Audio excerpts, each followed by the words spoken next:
จริงจากความฝันให้เห็นมันกับตาเราคงโยกไปหากล้าคิดและลองทำและความสุดท้ายจะเป็นยังไงก็ตามสิ่งที่เคยตั้งคำท้าตอบทุกคำด้วยหัวใจสั้นๆเองกับสองมือไม่ต้องกลัวเรื่องใจจากสองมือสู่หัวใจ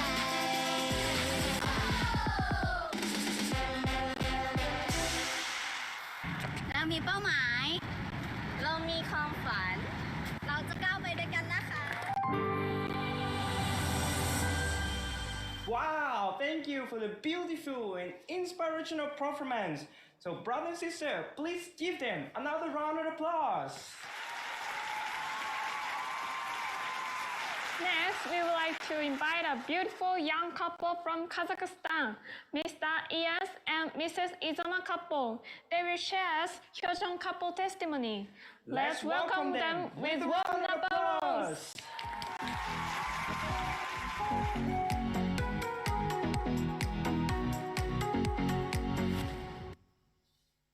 Hi everyone. Hello. Warm greetings from Kazakhstan.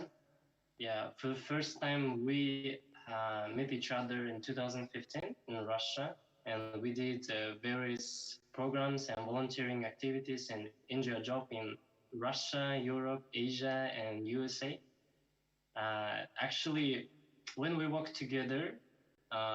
I didn't like her so much because she's so emotional and always have a different opinion and doesn't like to pray, meditate as me. But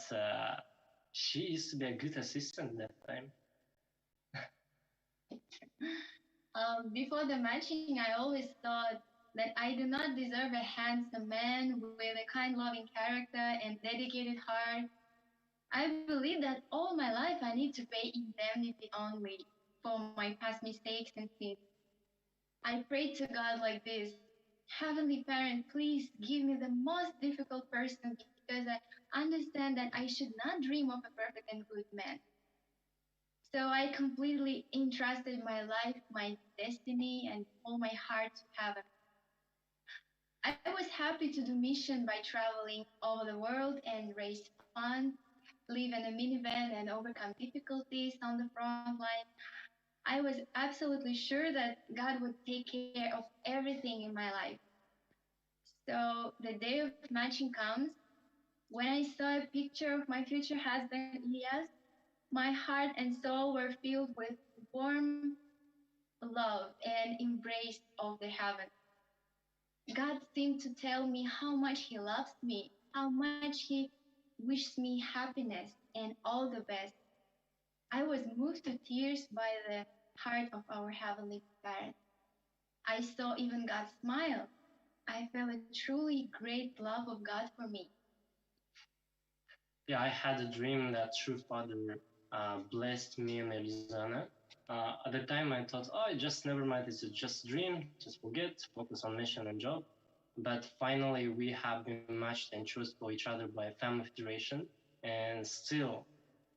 until this day, I see how much we sit for each other. And actually, she now for me, best friend, I would say, the ideal couple, and I love you. I love you too. But actually, we are from different background, from different countries, and used to be enemy countries, Russia and Kazakhstan. But now we are solving this kind of attitudes. Yeah? Yes, true. Yeah, my husband is the best and ideal person for me. I'm sure that heaven has prepared the best for every person and what exactly he or she needs. There cannot be mistake. Every day I say to my husband, "You're my treasure."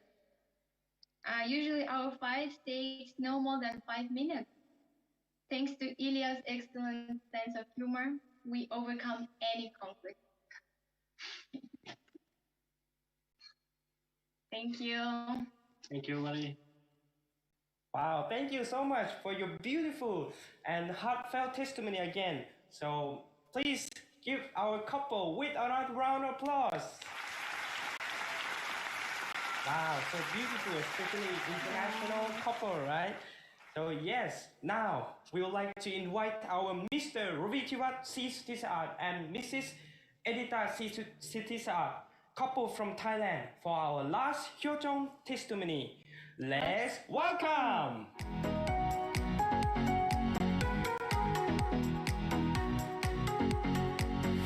สวัสดีครับ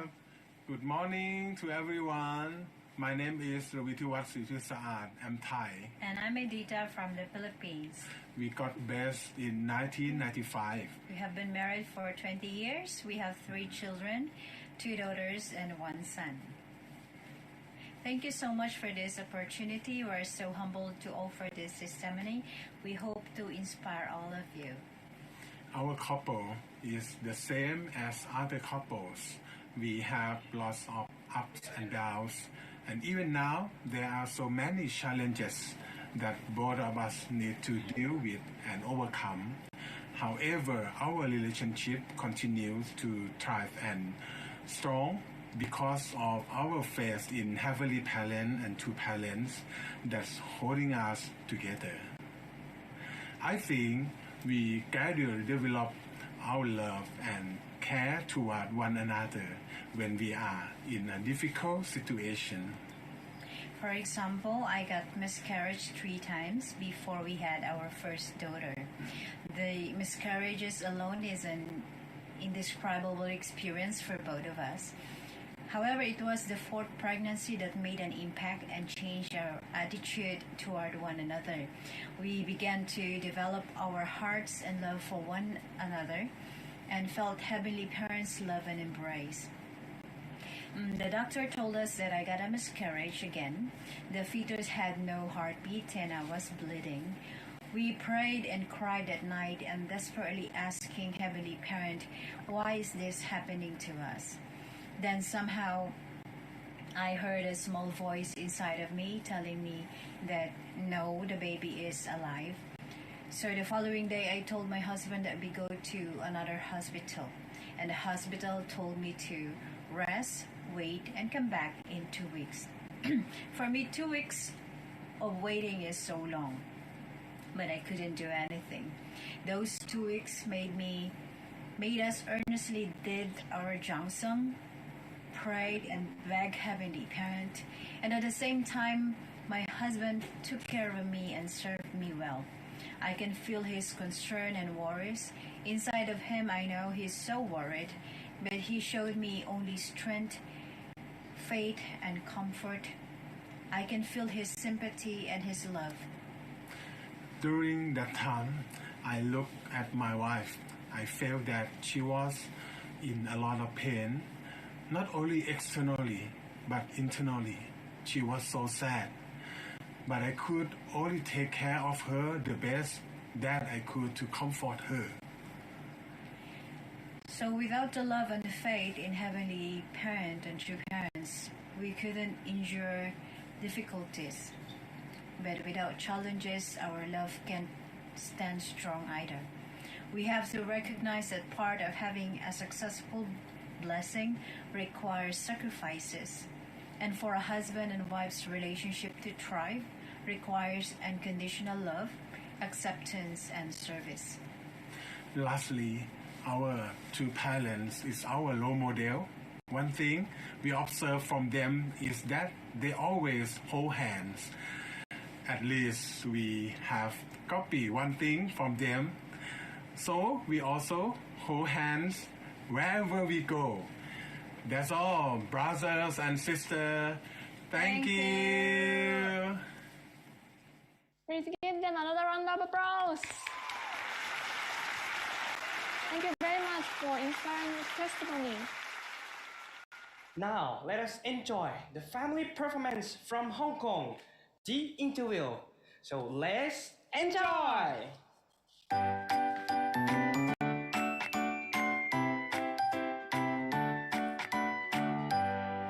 不過我性格不嬲都係咁和藹可親啊！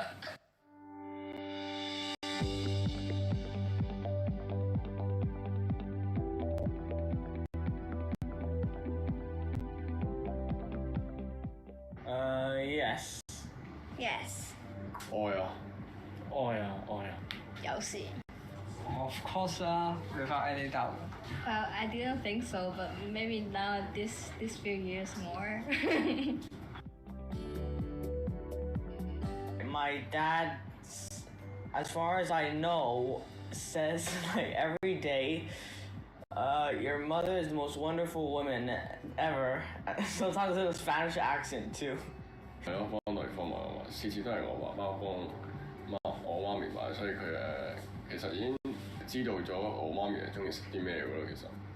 關心下對方咯，問你今日做嘢辛唔辛苦？見到我阿爸有啲傷就會問你今日做咩事，使幫你按摩下、搽啲油咁樣，或者叫佢早啲瞓咯。I can see like when my mom is sick, my dad is super worried. I can feel the love, even through the worry we have. They don't say it to each other, but they actually love each other a lot, and they explain it through telling us and what's good about them and how we should treat our father and mother better. 有時鬧交，洗碗。即係爹哋幫媽咪洗碗。And sometimes my dad says, "Can you say to Mama I love her?"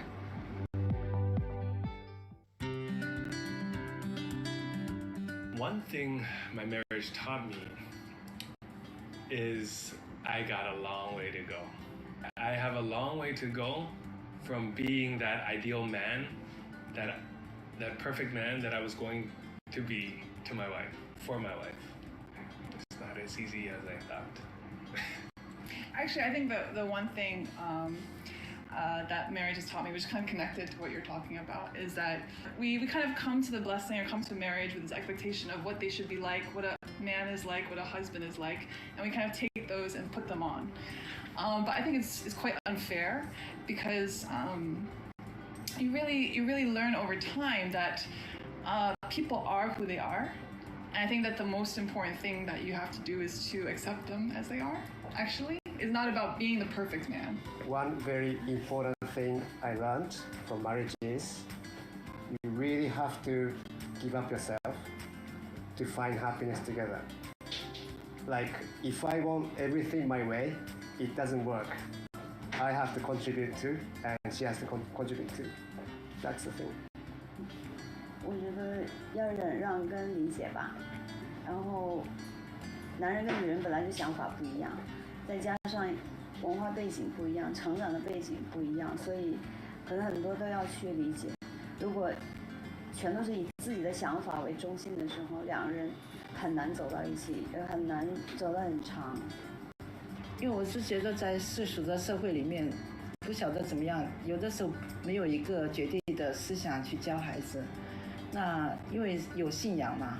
所以我们两个共同有一个共同的思想、共同的信仰去教导孩子。我是觉得这方面的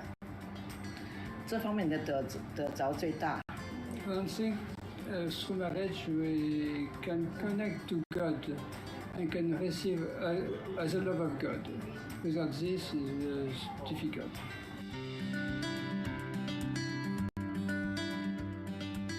我最中意邊啲啊？我最中意咧，佢能夠咧全心全意全力咧係照顧好我嘅屋企，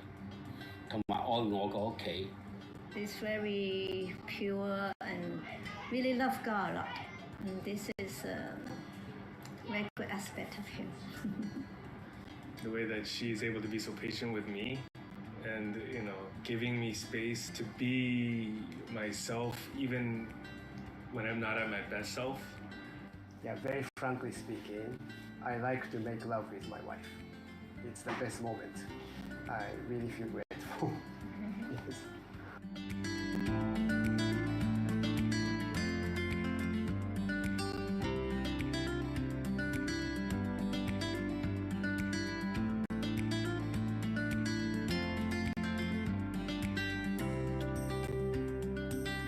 Thank you.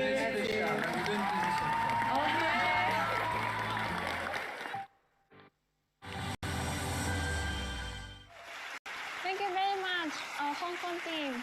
Our love and a lot of fun. Yes, I'm agree that love needs contribution, and it is required both effort to adjust and understand each other. How about you? What do you think, honey? Yeah, for me, for either marriage, it should be like, I imagine that it should be like romantic Korean drama, but in reality, it's different. Yes, don't worry about that. That's why we are here to make more effort to love each other. So that's why we're here together, participating in Hyojeong Peace Festival with the theme, especially with the theme husband and wife love. So if you agree, brother and sister, please take this moment to grab a piece of paper and write down any word that inspire you the most, especially after you listening to all testimonies as well as listening to inspirational message from our regional president. So yes, like this, and we will show together in the next Hyojeong resolution session. All right, families, youth, brothers and sisters. Now is the time which we are waiting for. Yes. The excitement, the inspiration,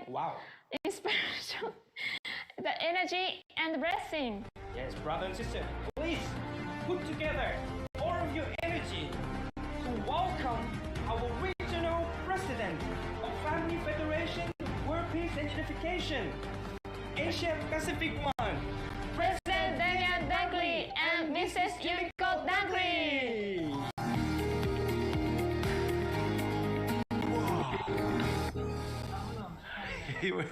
Wow.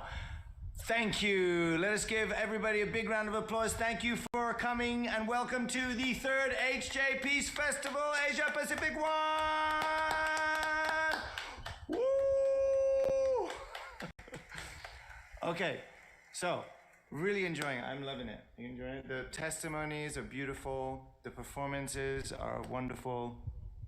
Isn't life amazing? Amazing. Life is so amazing, and life is supposed to be amazing. We have this whole universe to explore. But the truth is, and I love the chat, by the way, everybody chatting away. We see everything here. We're loving all of your comments. Please support one another through the show. You know, when I think of the universe, it is incredible, but what you come to realize is that we are not actually qualified or capable of exploring this wonderful universe alone. We are not capable or qualified from exploring the universe alone. So, you know, we may look at the world and we might think we can understand many things. We can appreciate many things. But the truth is, without our spouse, we cannot fully unlock the secrets of the universe, including within ourselves. I believe that is how precious the couple's love is. But it's not so simple. It's not so easy, right? So let's think about it. When we're preparing for marriage, it's supposed to be a time of joy. We're thinking, okay, this is going to be joyful. It's going to be full of hope and excitement. Right? Yes. But why do we marry? Why? Do we marry to make children? Do we marry to love our spouse? Mm-hmm. Do we marry to be, or maybe we marry to be loved by our spouse? Also. Okay, that's fair. Okay, what about, do we marry for some sort of benefit? Do I marry for some sort of benefit for myself? Or maybe some benefit for my family? Does anybody know of such a thing when we choose a spouse based on the benefit for ourselves or our family? Does that ever happen, Sayaka? Sayaka-chan? In Asia, does such a thing happen? We marry for sake of a benefit. In the history, we have like kings and queens choosing the spouse for sake of even their nation's sake, right? That such a thing can happen. Or do we marry for convenience? Some couples, huh? Manira Kobayashi says we marry for the benefit of God. But is it not true that many people marry for the sake of convenience? Think about it. You know, even financially, it's better. It's more convenient. But the truth is there can be many motivations, many levels within our motivation. But here's a question. Do you want to marry for the highest reason or the lowest reason? Do we want to marry for the highest reason or the lowest reason? Actually, Manirat is correct. 10 points. Please let us register 10 points to Manirat for getting that right. Yes, that's right. It's actually for the love of God. We actually marry to love. Out of love for our heavenly parent, we marry. Is that right? We marry out of love for our heavenly parents. So this is what Father mentioned. We do not marry for our own sake, and we do not marry even for the mutual love of husband and wife. We do not marry for the mutual love of husband and wife. What does that mean? That sounds crazy. Who is this Asia Regional President crazy guy? For all of you that are, by the way, for anyone, if this is your first HJ Peace Festival, welcome. God bless you. You are in the right place. If you're wondering what's going on, we are here to celebrate heaven, to celebrate Heavenly Parent. And specifically, we are looking at the relationship of the love between husband and wife. That's why you keep seeing so many husbands and wives. So let's give it up for Heavenly Parent and husbands and wives. God bless you. So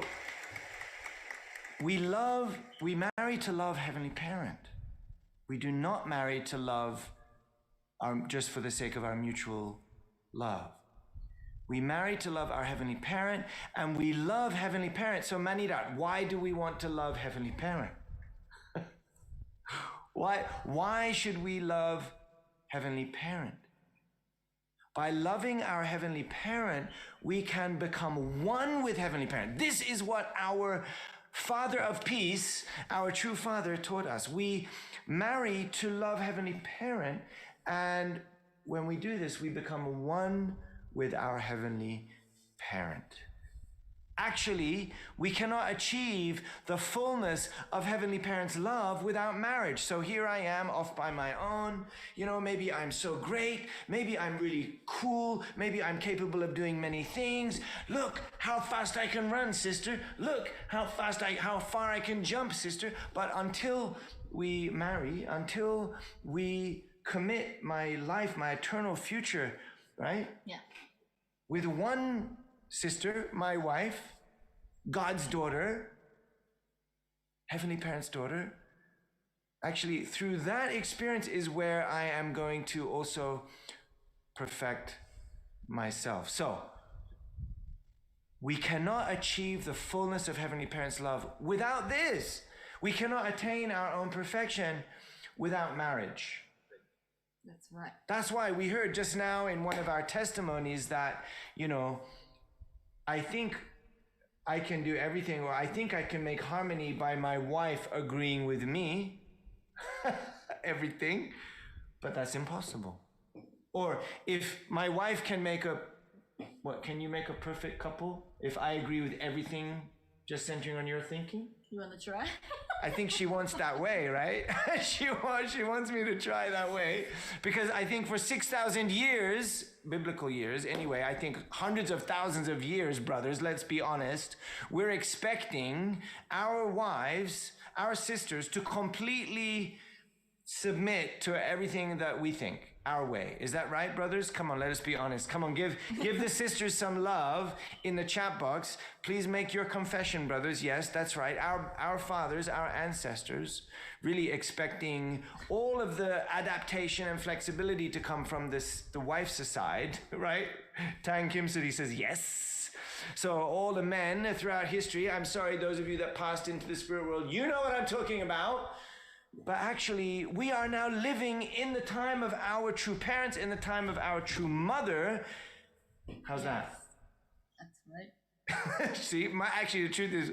my wife agrees with everything I say. Until my wife takes responsibility for all public speeches, then unfortunately, it looks like she has to agree. But don't worry. Before everything I say here, we agree, right? We talk about it. Yeah, every message I share comes from both of us. So You know, this is an incredible thing. True Mother has opened the way for all sisters to stand in your rightful position. And that means for all husbands to love our wives in their rightful position. That's right. Right? Yes. So you are God's daughter. That's incredible. I'm the luckiest man. Sorry, brothers, I know you think you're lucky. I'm the luckiest brother because I got to marry God's daughter. If you got to marry God's daughter too, then speak it. ถ้าคุณเองได้แต่งงานกับลูกสาวพระเจ้าครับนี่เป็นอะไรที่สุดยอดของใครแม็กที่สุดแล้วครับเราเองจะต้องเคารพนะครับต้องเคารพภรรยาของผมเองเนี่ยเป็นอะไรที่สมบูรณ์แบบถ้าแน่นอนว่าเขาอาจจะคิดเป็นคนที่ไม่ค่ะฉันไม่ได้คิดแบบนั้นค่ะแต่อย่างไรก็ตามเขาเป็นคนที่เพอร์เฟกต์ครับแต่ที่ไม่สามารถแต่ภรรยาผมก็ไม่สามารถจะเป็นคนที่สมบูรณ์ได้ถ้าปราศจากผม That's right ก็คือใช่ค่ะแต่ fortunately ก็คืออย่างโชคดีไม่ใช่อย่างไม่โชคดีอย่างโชคดีเราเองจะต้องย่อยสลายเราต้องย่อยที่สามารถที่จะให้อภัยให้ซึมซับซึ่งกันและกันผมเองก็คิดแบบนั้นครับผมคิดว่านี่ก็คือทุกคนเนี่ยเป็นคนที่อาจจะเป็นคู่ที่ดีกว่าผมเนี่ยคู่ภรรยาของผมเนี่ยเป็นสิ่งดีที่กว่าผมอีกนั่นก็คือมันสามารถจะมองเห็นซึ่งกันและกันในภายในได้ก็คือในคู่ของ unification ของเราเองสมาธิด้วยความสัตย์จริงนะครับก็คือผมรู้สึกว่าภรรยาผมมันดีกว่าผมเองครับมันเป็นจะเป็นทำอะไรไม่ว่าจะทำอะไรทำเรื่องตลกเล่ามุกอะไรทุกสิ่งในที่สาธารณะแล้วก็ผมรู้สึกมากๆครับว่าภรรยาผมเนี่ยรู้สึกใกล้ชิดกับพระเจ้ามากกว่าผมอีกนะแล้วก็รู้สึกใกล้ชิดกับพระบิดามารสวรรค์นั่นเป็นความจริงเดี๋ยวภรรยาผมได้โชว์แล้วครับแต่คือจุดก็คือว่าการที่เราในเคสของพวกเราเองเราทั้งสองคนเข้ามาจากคล้ายๆกับว่าในสถานการณ์ของในสถานครอบครัวที่ไม่ค่อยได้สวยงามเท่าไหร่แต่ก็คือยุโรปหรือว่าทางเอเชียในการที่เราสามารถเป็นคนไม่ว่าครอบครัวเองแล้วก็สแตนดาร์ดของคุณมาตรฐานของคุณเป็นไงครับถ้าเราคอนฟอร์มจากครอบครัวที่แตกแยกแล้วครับและเราสามารถที่จะรักแล้วก็อยู่ด้วยกัน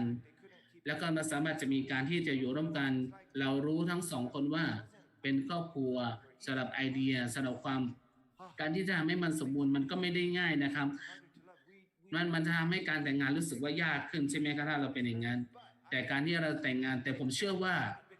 เพราะว่าพระเจ้าเพราะว่าพระบิดามารสวรรค์เพราะไม่ที่แท้จริงแล้วก็พ่อแม่ที่แท้จริงอย่างก็ผู้หญิงคนนี้ครับคุณแม่ที่แท้จริงคุณแม่สันติภาพนี่ก็คือ foundation ก็คือเป็นพื้นฐานที่เราสามารถที่จะมีชีวิตอยู่ได้แล้วก็มีชีวิตรอดได้ครับนี่ก็คือนี่เพราะสิ่งนี้แหละครับที่เราสามารถที่จะทำให้เราเองเป็นคนที่ perfect ได้ How perfect are we? Come on. Thousands of ให้คะแนนครับ1 ถึง 10ครับเท่าไหร่ครับที่จะ perfect ครับเราจะต้องสารภาพกันนะว่าข้อให้คะแนนเท่าไหร่ครับ1 ถึง 10ครับมานิลาให้แล้วครับ 9.9 ครับผมเนี่ยก็คือเป็นอะไรที่น่าตื่นเต้นครับสำหรับภรรยาผมครับและคุณสามารถจะพูดกับทุกคนได้นะครับด้วยความซื่อตรงนะครับแล้วพูดตรงๆนะครับและคือการนี่เราสามารถพูดว่ามันมากกว่า10อีกมากกว่า10อีกมันก็0.0.001อีกนะครับนี่เป็นเปอร์เซ็นต์เห็นว่าก็คือเราจะต้องมีจุดที่เราจะต้องเติบโตได้ขึ้นแน่นอนว่าผมรู้ทุกสิ่งทุกอย่างเกี่ยวกับภรรยาของผมครับแต่ก่อนที่จะเซ็นเมสเสจตรงนี้ก่อนพวกเราเนี่ยผมไม่รู้ผมเรียนสิ่งนี้ก็เป็นสิ่งที่น่าเบื่อใช่ไหมครับผมเชื่อว่าแล้วก็เดินผ่านเลเวล1ใน 9.9 เราเองสามารถที่จะมีการด้วยความที่เป็นอะไรที่เป็นนิรันดร์แต่นั่นว่าไม่ง่ายเลยนะครับที่มันสามารถจะรู้สึกความปิติใจหรือความจอยฟูแบบนี้แม้บางทีเราเองจะชนกันอีกทีหนึ่งชนกันบ่อยครั้งมาก Happy Sunday จังเราแต่งงานเพื่อรักพระเจ้าและเพื่อสามารถจะกลายเป็นคนที่สมบูรณ์ใช่ไหมครับก็คือพระบิดามารดาความรักของพระบิดามารดาสวรรค์มันหมายความว่าไงครับนามาสเตครับผมพระบิดามารดาสวรรค์เป็นอะไรที่สวยงามเป็นพระองค์ที่สมบูรณ์แบบเป็น และเราสามารถจะเป็นหนึ่งเดียวกับสวรรค์อาจูอาเมนไม่ใช่ครับมันไม่ใช่แบบนี้ครับในการที่เราสามารถจะให้การยอมรับซึ่งการรักของพระบิดามารดาบนสวรรค์การที่เราสามารถจะรักพระบิดาสวรรค์โดยปราศจากความรู้สึกนี่ก็คือเป็นจุดที่ผมกำลังจะพูดครับ For example, when we talk ถ้าย about กตัวอย่างเช่นถ้าพวกเกี่ยวกับโยจองความรักของโยจองไม่ใช่เพียงแค่การเชื่อฟังทุกสิ่งทุกอย่าง แล้วก็เป็นคนที่เชื่อฟังอ่านหนังสือแล้วก็เชื่อสิ่งทุกอย่างไม่ใช่นะครับนี่คือความรักของพ่อแม่แต่เราจะต้องกลายเป็นคนลูกที่ดีใช่ไหมครับเมื่อผมพูดถึงFeast Festival Secret ก็คือความรักก็ข้อที่หนึ่งก็คือความรักของโยจงความรักต่อพระบิดามารดาสวรรค์มันเหมือนกับเป็นความรักของคู่ของครับใช่ไหมครับในการที่เราสามารถจะสร้างสภาพแวดล้อมในการที่เราสามารถจะสร้างสภาพแวดล้อมในการที่จะเติบโตซึ่งกันและกันเราจะต้องให้แรงบันดาลใจซึ่งกันและกันต่อพระเจ้าไม่ใช่เพียงแค่การที่จะอ่านหนังสือเราจะต้องให้มีความรักที่สั่นไหวหรือความรู้สึกของความสั่นสะเทือนได้ใช่ไหมครับนั่นก็คือการที่เราสามารถที่จะเป็นความรักของคู่นั่นคือเหตุผลที่ว่าเรา Feast Festival และ HGA ถึงต้องเกิดขึ้นครับ because this is the key ใช่ครับนั่นก็คือเป็นกุญแจสำคัญใช่ไหมครับมูลน้อยนั่นคือเป็นสิ่งที่ถูกต้องครับขอให้เราสำหรับได้เสียงอันดังให้กับคู่ MC ของเรายังมีเวลาอยู่ร่วมกันอยู่นี่ครับเป็นช่วงเวลาที่สวยงามช่วงเวลาที่พิเศษครับและเป็นหัวใจของการโชว์จองครับเห็นไหมครับเขาก็ทำแบบนี้เราก็ทำได้นะครับนั่นก็คือเหตุผลว่าการที่เป็นความรักที่เราสามารถที่จะยอมรับสำหรับความรักของพระเจ้าเราจะต้องยอมรับของหัวใจเจตจำนงของพระบิดามารดาบนสวรรค์ครับก็คือคุณรู้ไหมครับโลกเนี่ยมันไม่ใช่เป็นโลกธรรมดาครับมันเป็นโลกมันไม่ธรรมดามันไม่ใช่โลกที่ normal เป็นความรักระหว่างสามีภรรยาในการระหว่างประเทศและประเทศและก็ไม่ใช่ประสบการณ์การที่เราสามารถที่สร้าง create แล้วก็สร้างการสร้างสรรค์แล้วก็คือเป็นการที่เราสามารถเอกภพที่สวยงามเอกภพที่พิเศษแบบนี้นั่นก็คือความรับผิดชอบเพราะว่ามนุษย์เองเราเองไม่ได้มีชีวิตในการที่ด้วยความประสบการณ์เรายังไม่ได้เราไม่ได้อยู่ที่ตัวเราแต่เราจะต้องมีพระบิดามารดาสวรรค์นั่นก็คือเหตุผลว่าพระไม่ที่แท้จริงถึงสอนเราพร่ำสอนเราจะต้องอ่านหนังสือบอกนี่เป็นสิ่งที่มิราโคลเป็นสิ่งที่ยิ่งใหญ่สิ่งมหัศจรรย์ที่อยู่ในหนังสือเล่มนี้ครับนี่คนมองดูว่าอะไรก็คือความรักของมนุษย์ก็คือการที่เราสามารถเป็นชายที่แท้จริงผู้หญิงที่แท้จริงที่เป็นพี่น้องที่แท้จริงเป็นพี่น้องสาวที่แท้จริงพี่น้องชายที่แท้จริงนั่นคือเหตุผลว่าไม่ใช่แค่การแต่งงานเพื่อเราสามารถจะเป็นความรักที่สูงงอมแล้วเท่านั้นแต่เราต้องแต่งงานเพราะว่าพระบิดามารดาบนสวรรค์ไม่ใช่แค่ว่าเป็นไอเดียหรือว่าอุดมคติของความรักไม่ใช่แบบนั้นแต่เราวันนี้เชื่อว่าพระเจ้าเองได้ห่วงใยและคิดกังวลเกี่ยวกับเรื่องนี้ครับนั่นก็คือเหตุผลว่าเราเองจะต้องมีความสุขใช่ไหมครับสามีเราซึ่งระหว่างสามีภรรยาการรับใช้ซึ่งกันและกันหรือว่าการที่เราสามารถสร้างคำมั่นสัญญาและว่าครอบครัวของเราเองในการที่จะช่วยเหลือซึ่งกันนี่จะมีเป็นสิ่งหนึ่งขอให้ถ้าคุณagreeและคุณเห็นด้วยและตกลงว่าพระเจ้าเป็นความรักกับเราขอให้คุณแชร์ในช่องบล็อกในแชทบ็อกครับนี่คือเป็นสิ่งที่เราเป็นเกณฑ์แรกที่เราได้แต่งงานซึ่งกันและเป็นการตัดสินใจครั้งแรกนะครับที่เราจะมองดูด้วยความไม่ใช่แค่การที่เรามองดูด้วยความปิติใจของเราดูความสุขของเราเท่านั้นในการที่เราสามารถจะมองมีช่วยชีวิตอยู่เพื่อผู้อื่นครับเราเองก็สามารถจะมีความสุขอย่างยิ่งใหญ่ครับไม่ได้เรื่องง่ายเลยนะครับไม่ใช่เรื่องง่ายแต่ผมเชื่อว่าเพราะว่าเรื่องแบบนี้เราสามารถจะได้รับการปกป้องและได้การปกป้องซึมซับแล้วก็ให้อภัยแล้วเราสามารถจะเป็นการอะไรที่น่าทนุถนอมน่ารักษาน่ายิ่งใหญ่ผมเชื่อว่านี่คือความจริงครับเพราะว่าผู้หญิงเองผมคิดว่าผู้หญิงเองได้จ่ายการชดใช้อย่างมากในประวัติศาสตร์นั่นคือการที่เราในยุคสมัยเขาเรียกว่าผลประโยชน์ของยุคสมัยในยุคสมัยนี้ครับขอให้เรามีการที่เราคิดถึงพี่น้องครับพี่น้องชายครับคิดถึงภรรยาร้อยมากครับภาพประจากภรรยาของเรานะครับความจริงก็คือ Your wife is constantly learning from you also, isn't that right? เพราะว่าผู้หญิงเองหรือภรรยาเองเนี่ยก็ต้องเรียนรู้กับสิ่งสำคัญกับทางสามีด้วยใช่ไหมครับ That is the work that True Mother is พระ guiding us เจ้า to do. พระเจ้าเองก็ได้ทำงาน และแม้กระทั่งพระเจ้าเองก็ได้ทำงานโดยผ่านคุณแม่ที่แท้จริง เมื่อเรามองดูซึ่งกันและกันให้กำลังใจซึ่งกันและกันไม่เป็นสิ่งอะไรที่ควรจะคิดว่า But this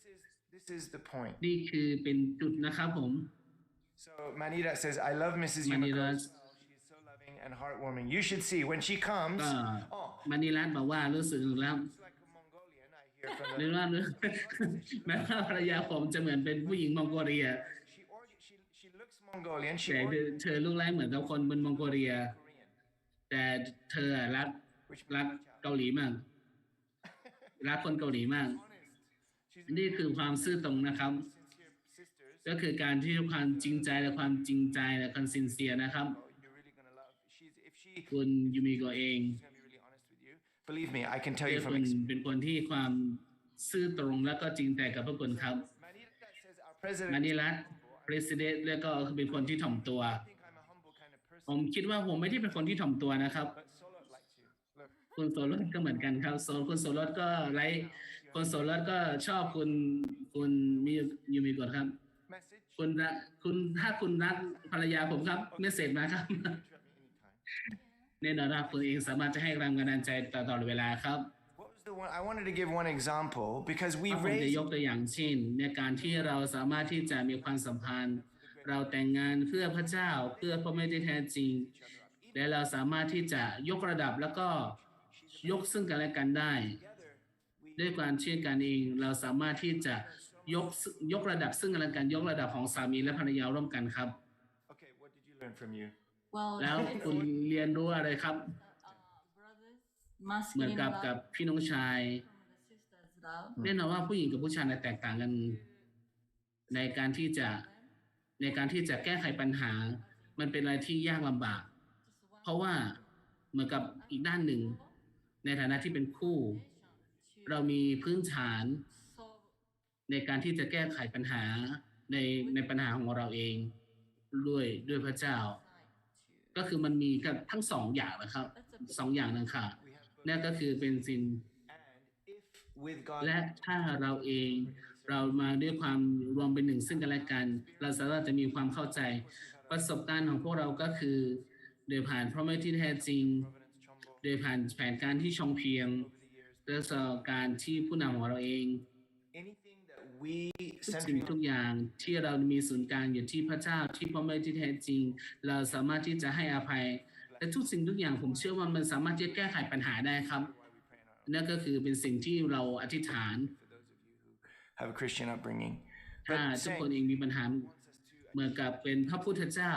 ในการที่สามารถที่จะเข้าใจในชีวิตของเองในการที่จะให้ความเข้าใจความรักและเราสามารถที่จะกลายเป็นพ่อแม่ที่แท้จริงที่จะมามี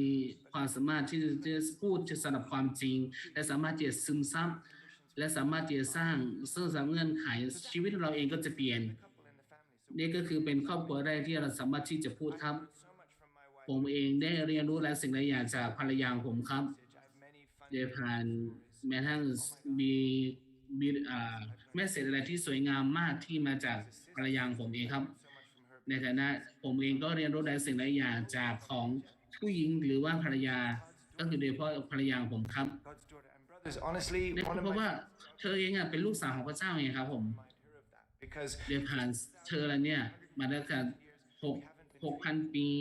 รายการที่เราสามารถที่จะในฐานะที่ลูกของพระเจ้าลูกสาวของพระเจ้าเองที่พระองค์ทรงรอคอยนะครับในการที่จะบทสรุปเหล่านี้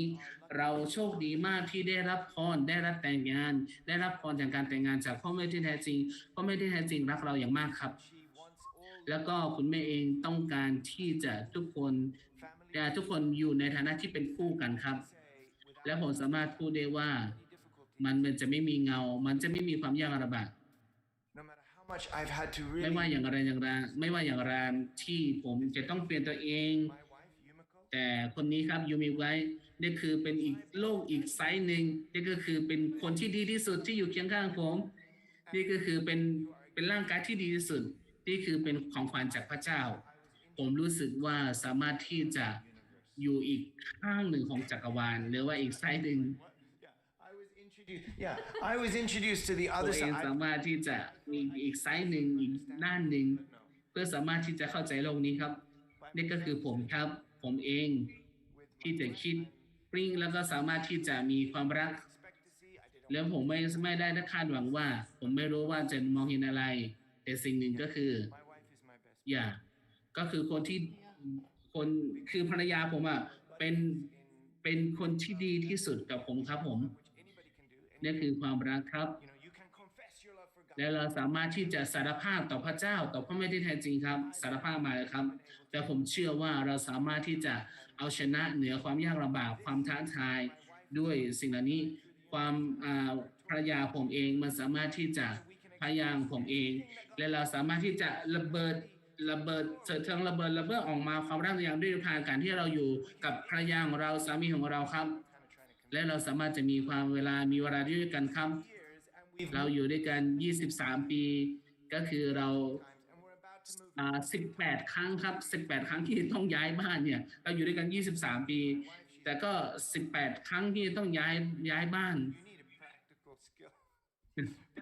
แล้วก็เขาเนี่ยมีสกิลในการที่จะแพ็คของมา It's in here. It's in here. This is the universe that we are. นี่ก็คือเป็นเอกภพที่เราอยู่ด้วยกันและพระเจ้าให้กับโอกาสนี้กับคุณที่เราสามารถที่จะเป็นเหมือนกับแวลูมีคุณค่าสำหรับน้ำภูเขาแล้วก็เดินไปเมืองแท่งภูเขาหิมาลายันถึงเอกภพเลยครับและก็คือเป็นไปสุดขอบโลกเลยครับในการที่เราสามารถจะเตรียมตัวอย่างดี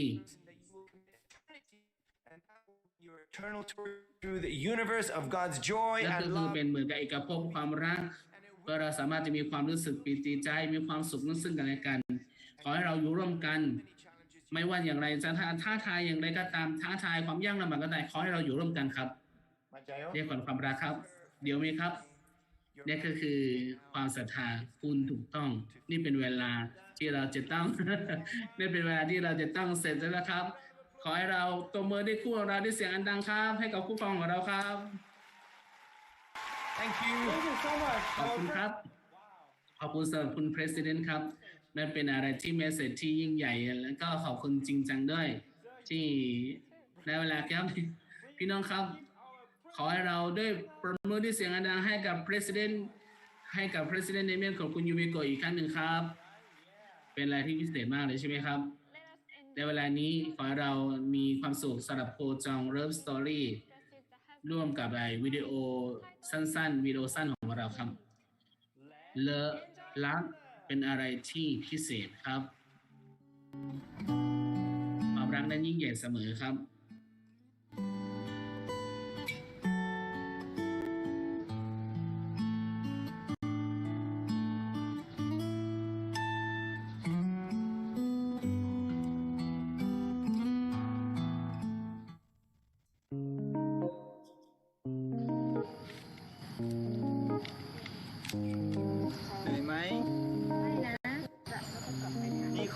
กิจกรรมอะไรที่เราทำด้วยกันแล้วมันมีความสุขที่สุด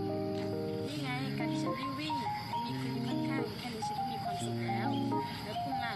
ผมเหรอผมชอบถ่ายรูปโดยเฉพาะเมื่อได้ถ่ายรูปงั้นเรามาถ่ายรูปกันเถอะ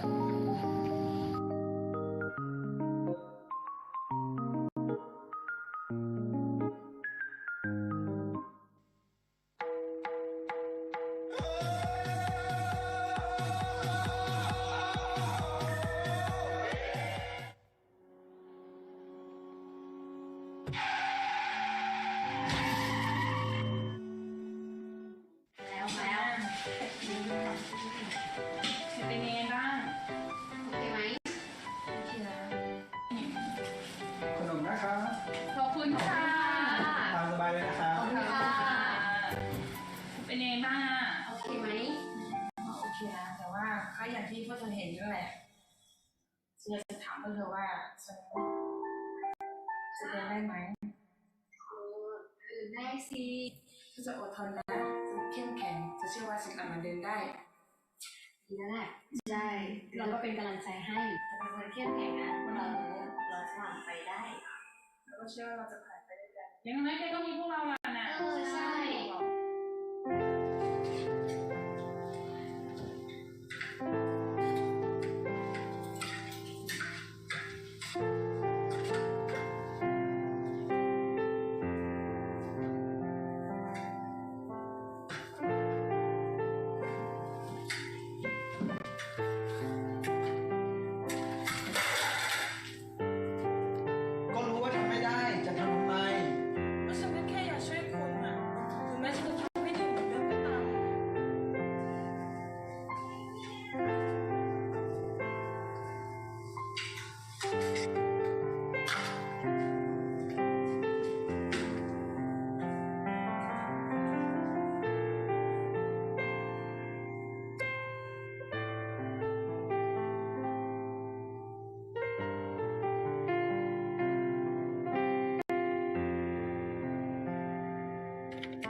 คิดได้นะ คุณยังจำได้ไหมเมื่อ3 ปีก่อนผมเคยถามอะไรกับคุณจำได้สิมันเป็นความทรงจำของเรานี่ ผมยังจำได้ดีนะว่าคุณชอบการวิ่งมากที่สุด แต่ในเมื่อฉันเป็นแบบนี้ฉันคงวิ่งต่อไปไม่ได้และล่ะ ถึงคุณจะวิ่งไม่ได้ แต่ผมยังวิ่งได้นะ เราไปวิ่งด้วยกันอีกครั้งนะ ได้สิ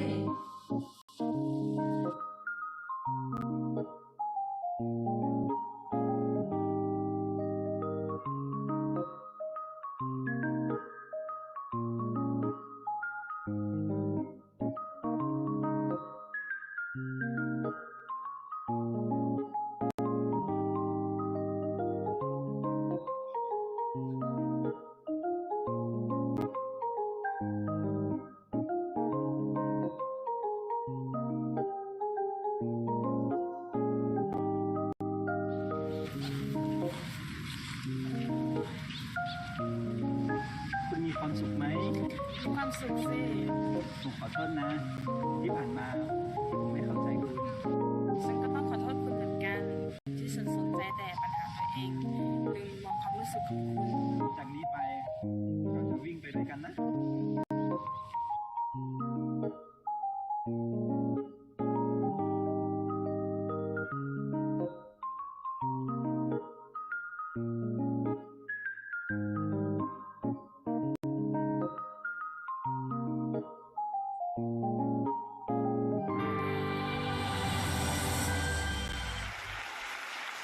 Thank you very much for ขอบ a คุณมาก beautiful ครับสำหรับการเป็นเรื่องสั้นที่ให้แรงบันดาลใจมาก ขอให้เราปรบมือด้วยแรงบันดาลใจให้กับคลิปวิดีโอนี้ด้วยครับระดับต่อไปในการที่จะเป็นแขกพิเศษของเรา ที่เป็นโมเดลของที่เนปาลในการที่จะเป็นผู้ที่ให้แรงบันดาลใจและเป็นคนสอนให้กับโรงเรียนของเด็กนักเรียนในที่เนปาลคุณสุรินาสุนายานิรานากุรัง school ที่ Nepal. เป็นเจ้าของโรงเรียนของ Galaxy School ที่เนปาลครับ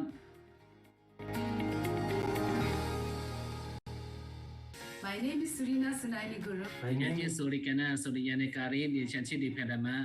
เราเป็นคู่แต่งงานเป็นสามีภรรยามาแล้ว19 ปีค่ะโรงเรียนของเราว่าชื่อ Galaxy ในการศึกษาเชิงนวัตกรรมมาหลายทศวรรษแล้ว about 35 years ago ก็คือแม่สามีฉันได้สร้างโรงเรียนในปี 1986 นั่นก็หมายถึง 55 ปีผ่านมาแล้วท่านเองเป็นสมาชิกวุฒิสภาโรงเรียนก็เป็นเหมือนกับครอบครัวทั้งแม่สามีแล้วก็สามีทั้งสองได้ให้การสอนที่โรงเรียนนี้ดิฉันเองได้รับพรอย่างมากเราเองได้รับสนับสนุนซึ่งกันและกันและเป็นมืออาชีพอย่างดีที่สุดในที่บ้าน Being an educator is ในการเริ่มต้นในการให้การศึกษาแก่เหมือนกับเป็นประเทศของเราสิ่งหนึ่งที่ประสบผลสำเร็จคือเราได้ส่งเขาไปที่อเมริกา School is not only โรงเรียนมันก็เหมือนกับชุมชนสังคม เพื่อให้พวกเขาได้รู้สึกความห่วงใยและก็เขารบผู้อื่น and to create an และการ environment สร้างสภาพแวดล้อมทางด้านศีลธรรม จริยธรรมแม้และวัฒนธรรมที่หลากหลาย มันเป็นการ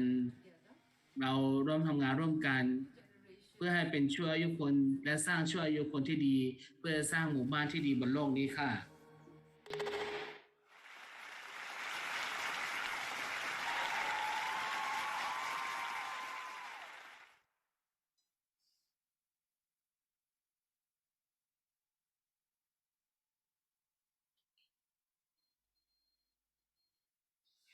Can you unmute yourself? Okay, do we speak? Yes, yes, please. All right. The floor Thank is you. yours. Good. Namaste. ขอบคุณค่ะนามัสเตก็สำหรับทุกท่านค่ะ ก็อรุณสวัสดิ์แล้วก็หรือว่าบางทีมันอาจจะมีเวลาที่แตกต่างอรุณสวัสดิ์ทั้งตอนเที่ยงแล้วก็ตอนเย็นค่ะ Festival สำหรับการ 2021. ที่เราเองได้มาสำหรับชองโยจองเฟสติวัลก็คือเราอยู่ด้วยกัน19 ปี เราอยู่ที่โรงเรียนที่ชื่อว่า Galaxy I was ก็ really คือก่อน lucky ที่จะแต่งงานฉันเองรู้สึกลัคกี้มาก 2001. ในปี 2001 ดิฉันเองก็มีโชคการได้คือโปรแกรมสำหรับเกี่ยวกับโครงการสำหรับ Pure Love but something that we got นั่นก็คือเป็นการที่เราเอง blended our life now. It ก็ taught คือ us การแพลนสำหรับชีวิตของเราโดยผ่านความสัมพันธ์สำหรับความรักระหว่างชายและก็หญิงมันเป็นเหมือนกับของขวัญที่สองที่ได้จากพระเจ้าด้วยความซื่อตรงค่ะในการที่เราสามารถจะมีชีวิตอยู่ในการเพื่อเป็นครอบครัวที่แท้จริงแบบนี้เพื่อสามารถจะสร้างอนาคตที่สดใสสำหรับช่วยยุคคนต่อไปและแน่สำคัญว่าสิ่งสำคัญก็คือเราจะต้องไม่มีการที่ครอบครัวที่แตกแยกกันค่ะ together in all ups and downs. ก็คือแม้บางทีเองเราจะอยู่ด้วยกันแม้บางทีจะมีอารมณ์ขึ้นลงบ้างก็เป็นเรื่องธรรมชาติเป็นเรื่องธรรมดาค่ะ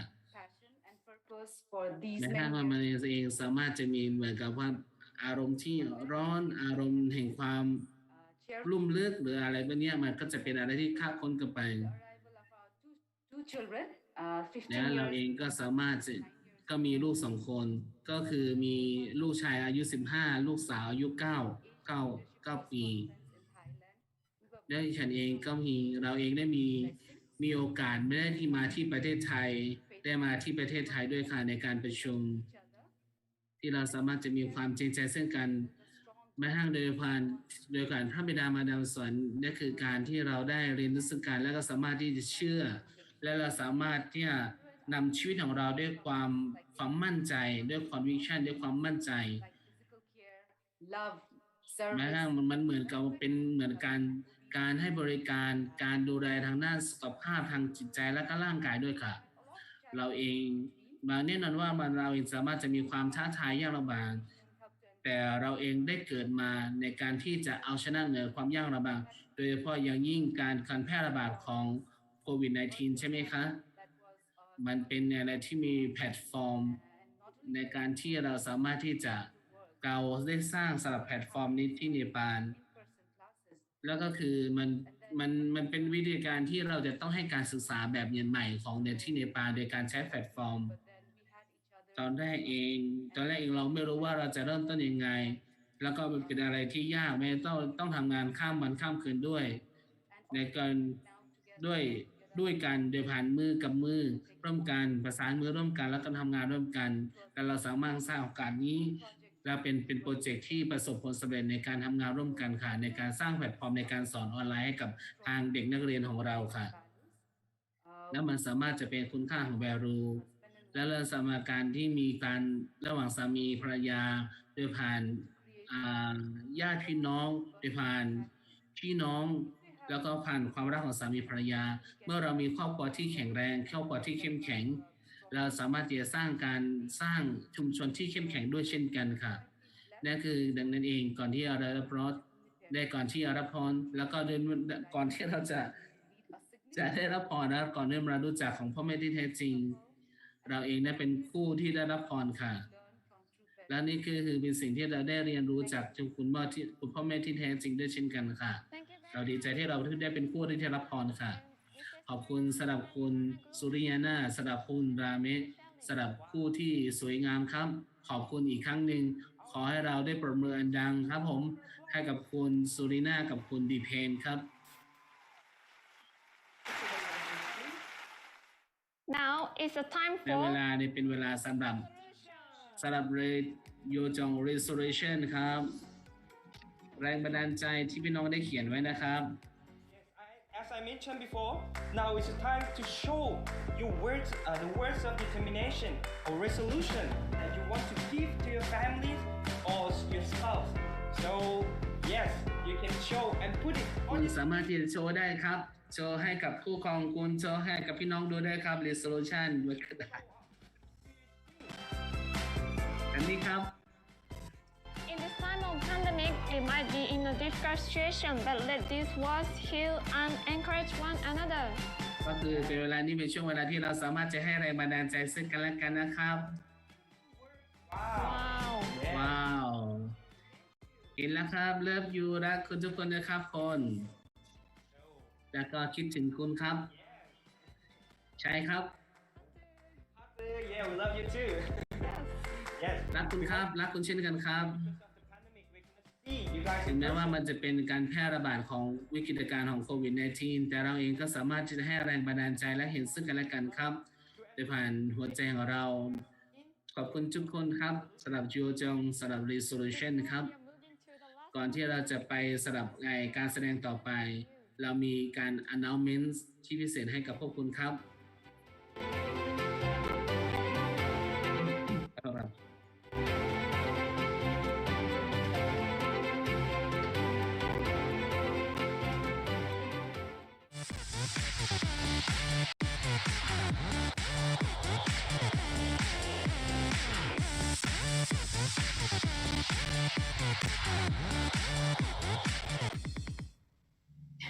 Yes, this is ได้ครับ again. อีกครั้งหนึ่งครับผม พี่น้องครับโดยผ่านมาแต่ลูกแม่เพื่อสันติภาพนะครับนี่ก็คือสาระสำคัญให้ทุกคนนี่คือการชีวิตเราเองจะเปลี่ยนโดยผ่านคุณแม่มูลครับ 7 languages. We ก็ have คือเราตอนนี้เรามีถึง7 ภาษาประเทศไทย กัมพูชา ลาว เวียดนาม ฮินดี แล้วก็รัสเซีย แล้วก็ประเทศปากีสถาน แล้วก็ภาษาจีนครับ พี่น้องครับ ถ้าคุณเองถ้ามีความสนใจก็คือให้ติดต่อในพื้นที่ของคุณครับ So have และเรา Hyojong ก็เช่นกันมีสำหรับโจจองสำหรับโจจองเริ่ม donation คุณเองสามารถจะให้การสนับสนุนในการโดยผ่านการ donation ได้โดยผ่าน FFWPU แล้วก็ IAYSP True Love Donation โดยผ่านโยจอง True Love Donation ทุกคนสามารถให้การ donation และบริจาคได้ในพื้นที่ของคุณนะครับ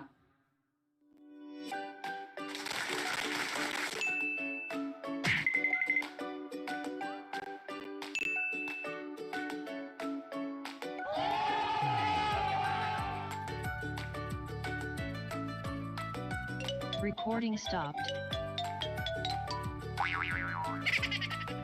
Recording in progress.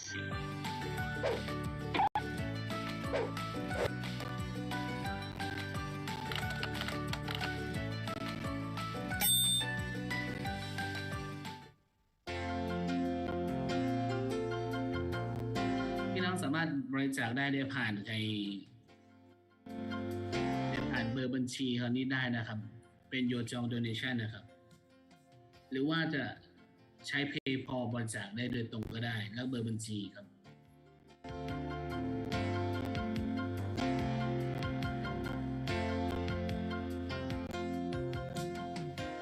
Thank you for your supporting. So ขอบคุณสำหรับทุกคนที่ให้ในการสนับสนุนครับ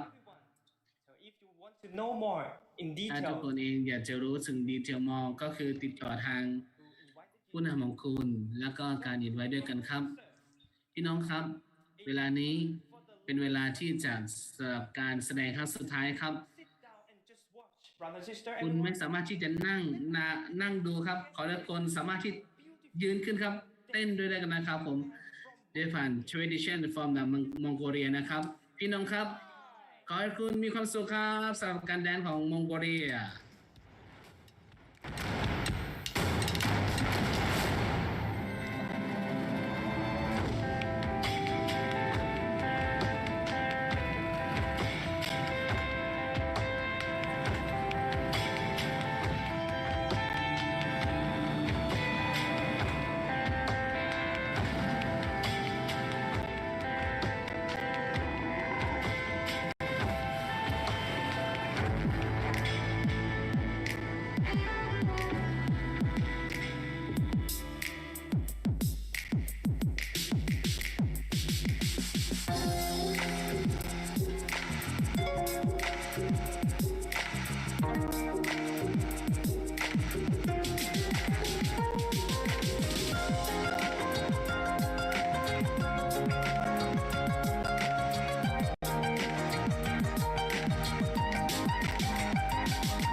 Thank you very much. Oh, she's 10 years ขอบ old. คุณค่ะ Give him, เนี่ยเป็น give เวลาที่สวยงามใช่ไหมครับ ขอให้เราได้ปรบมือดังๆให้กับเธอด้วยครับเธอเลยค่ะ This event. สำหรับการที่จะสนุกของสำหรับอีเวนต์ครั้งนี้ขอให้ทุกคนสำหรับเชียร์สำหรับทรีออกมอนเซ Means ก็คือออกมันเซก็คือเป็นภาษาเกาหลีสำหรับชัยชนะ ในการที่เมื่อเราเชียร์สำหรับออกมันเซขอให้เราได้ยกแขนขึ้นนะครับด้วยกันนะครับ แบบนี้ครับ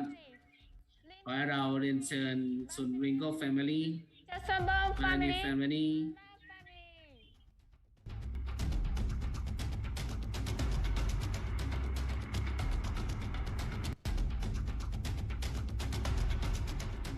ออ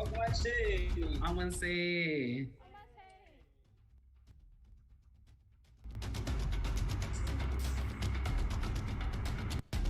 For the victory. Oh, happy birthday. ออกมันเซ For the victory of the true family of Hanse. ออกมันเซ The victory of Heavenly Asia Pacific Fund. ออกมันเซ Victory of Third Indian Peace Festival. Lokman se. ออกมันเซ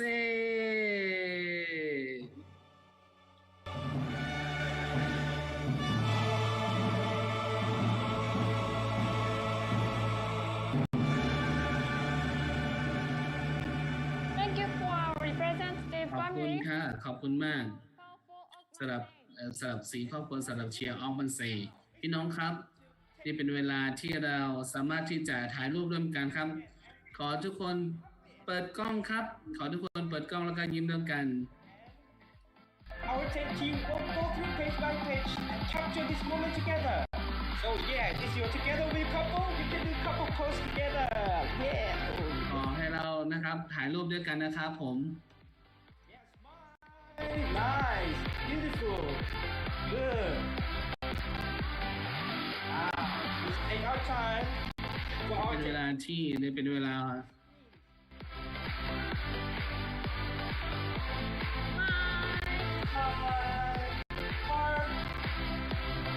Spread our love to everyone. Yeah. การหัวใจนะครับท่าแรกนะครับหัวใจ Thank you so much for everyone. So we love you. สำหรับทุกท่านนะครับ เรารักคุณ แล้วก็เจอกันครั้งต่อไปครับจูจงเฟสติวัลครั้งต่อไปครับ บ๊ายบาย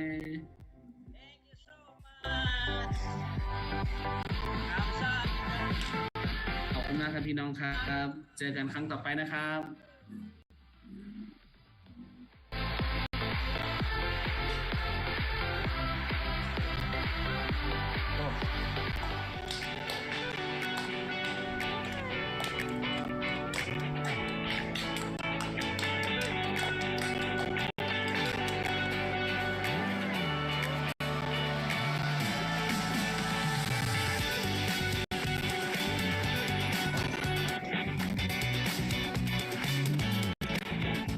Thank you very much, everyone. Thank you. Thank you so much. Thank you so much, everyone. Great Sunday. President, bye bye. Thank you, President. Bye. Thank you, everyone. Thank you, everybody. Great job. Thank you. Bye bye. Happy Sunday.